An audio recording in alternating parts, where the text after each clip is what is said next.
رزق کی فراوانی، مال و دولت کی فراوانی، کاروبار میں برکت، کوٹھیاں اور بنگلے۔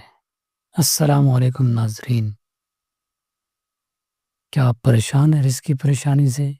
کاروبار کا مسئلہ، مال و دولت میں برکت کا مسئلہ، اولاد کی پریشانی کا مسئلہ، لین دین معاملات میں مسئلہ، قرض کی ادائیگی میں مسئلہ، کوئی بھی مسئلہ ہو کچہریوں میں، تھانوں میں، اسپتالوں میں، تو آج میں آپ کو بتانے والا ہوں ایک بہت ہی خاص وظیفہ اور ایک جامع عمل، اور وہ ہے سورۃ اخلاص۔ قل هو اللہ احد اللہ الصمد لم یلد ولم یولد ولم یکن لہ کفوا احد۔ ناظرین، آپ کے علم میں ہونا چاہیے کہ وظیفہ اس چیز کو کہتے ہیں جو متواتر لگاتار پڑھنا چاہیے۔ تو آج میں آپ کے سامنے سورۃ اخلاص کی چند ایک فضیلتیں سامنے رکھنے والا ہوں۔ سورۃ اخلاص کا 3 دن کا عمل۔ 3 دن کے عمل میں 111 مرتبہ آپ سورۃ اخلاص پڑھیں گے روزانہ کی بنیاد پر، اول آخر درود ابراہیمی پڑھیں گے، اور پھر اللہ رب العزت سے اپنی دعا مانگیں گے، جو بھی دعا آپ نے مانگنی ہے۔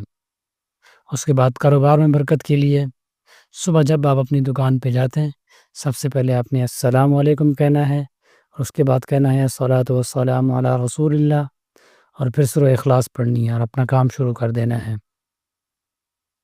اور اسی طرح 313 مرتبہ پڑھنے کی فضیلت، 313 مرتبہ سورۃ اخلاص پڑھیں گے، اس کے ساتھ 313 مرتبہ درود شریف پڑھیں گے، 313 مرتبہ استغفار پڑھیں گے۔ اس سے اللہ کی رحمت، رزق کے دروازے کھلیں گے۔ اور اسی طرح روزانہ جو 200 مرتبہ پڑھتا ہے، اس کے اللہ پاک نے 9 فائدے رکھے ہیں۔